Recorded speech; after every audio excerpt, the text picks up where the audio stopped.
It's my pleasure to speak on the final stages now of the Legal Services Bill. Although I'm no longer a member of the Justice and Electoral Select Committee, I was a part of the deliberations and public hearings on this bill, and want to reflect on what I think were some of the most important points I think that we need to get on record as members of the Select Committee going forward. And I think probably Charles Chauvel, other members of the Labour opposition have probably quite articulately laid out our support, but our reservations around general direction when it comes to our justice system.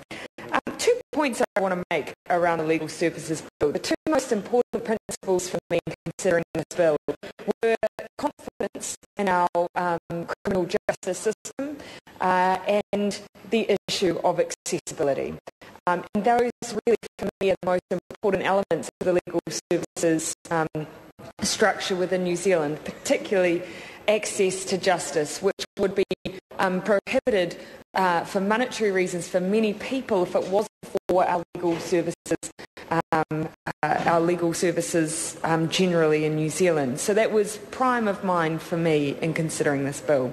Reflecting back on originally Dame Margaret Baisley's review of legal aid and the fact that the passing of this bill will draw a line in the sand going forward for legal aid, I think there is still some work to be done by the Minister in restoring and improving relationships between the Ministry of Justice, between the government and the bar, and particularly the Manukau bar, where it was pointed out very early on, because of some of the anecdotal references made in Dame Margaret Baisley's report and some of the unsubstantiated claims, which did cast aspersions across the whole sector, that there is a need to rebuild some of those relationships. And I hope that the Minister focuses on doing that for the very reason that we need to restore confidence in our system in order for it to continue to be successful and to support the people that need it most.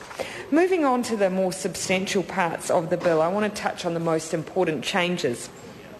And some were structural. For instance, the fact that the bill transfers the administration of publicly funded legal services from the Legal Services Agency as a separate entity and moves them into the Ministry of Justice. Now, it was important to the Select Committee that we made sure that there was enough transparency, enough distinction in the way that the Minister and the Ministry conducted themselves, and the ability of that entity to continue to operate in a pseudo-independent way. One of the things I'm still disappointed in is I don't feel like the reporting requirements are perhaps as independent as they could be.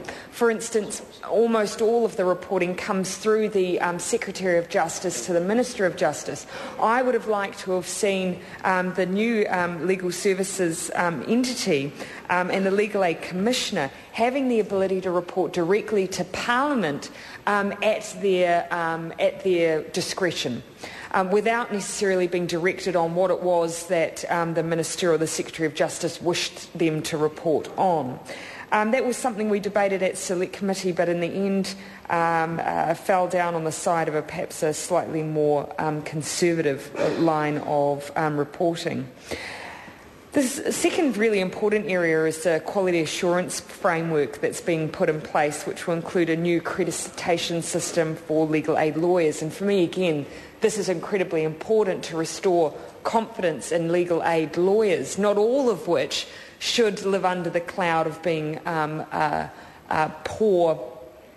providing a poor service, because not, of course, all of them are. But having this framework, I think, is an important part of restoring faith in the system. And I do think goes some way to addressing some of the issues that Keith Locke has raised. But I do want to highlight that the Select Committee had brought before them the point that not only is an accreditation system important, it is important that lawyers working within the legal aid service do not feel like they are being treated unfairly by those who administer the service. If a complaint is made against them, for instance, being able to deal with that in a transparent way remains important also. I do want to come back to the issue of the preferred lawyer. It's something that the Green Party has objected to, and I really think it's important to put on record the debate that was had at Select Committee in this final third reading stage. Preferred lawyer does not necessarily mean best lawyer. That is something that I think is really important to highlight. In the beginning of the debate, it did seem to me to be unfair to remove a person's ability to choose their own lawyer. But it was brought to our attention that when we're talking about some of the less serious criminal cases, Category 1 and 2 offences, often the person who has been charged, for instance, isn't necessarily making a choice based on the credentials of the lawyer, but on those who they are referred to or those who tend to do the most legal aid cases. It doesn't mean they are the best. It does not mean they're getting the best quality service. In fact, in some cases, those who are picking up a large range of these less serious criminal cases are some of the poorer lawyers, poor in terms of quality lawyers working in the field. So it really dispelled some of the myths that might be attached to the use of the word preferred. And I was comfortable in the end that we had struck a balance that actually by ensuring that there is a spread of lawyers dealing with Category 1 and 2 offences, in conjunction with the fact that we will have a quality assurance framework to make sure that everyone working within our legal aid service is a quality lawyer, that actually we're probably striking a better balance. And also, we have left the discretion in the legislation which allows that if you, for instance, have specific language issues, if you have a sensitive case, it might be domestic violence or a family court case, and have used a lawyer in the past, that you are able to continue to use that same lawyer in that case. So those protections exist. It means that we're able to bypass the general rule of thumb, which will now mean that generally the preferred lawyer will no longer exist for Category 1 and 2 offences, and I am now comfortable with that. Moving on to the issue of the Public Advisory Committee, this is something that has been raised in this third reading speeches, and I will, for the record, state that I'm not entirely convinced that we have replaced enough assurances that there will be a good line of communication between, for instance, community law centres, which was provided by the Public Advisory Committee, to the Minister. Although I absolutely believe that Simon Power has proven through the way that he's dealt with community law centres in the past that he does indeed see the importance of these centres in our system, I'm not convinced that that will always be the case. And in fact, it's brought into more stark contrast by the fact that Simon Power is in fact leaving the government, and so we are faced with the imminent prospect of having someone potentially less empathetic to the very good work that these community law centres do.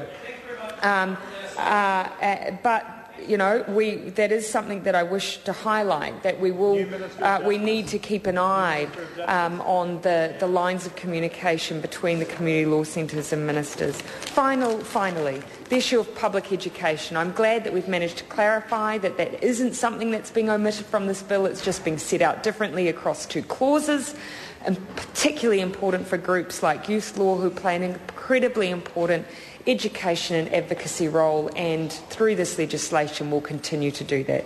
One final point. It's a shame that in an attempt to try and bring greater efficiency to our legal aid system whilst ensuring confidence and accessibility, the government's gone and undermined all of that work by having a ridiculous piece of legislation like 3 strikes. So one step forward, about 5 steps back. I call Paul Quinn. Thank you, Mr. Speaker. Thank you.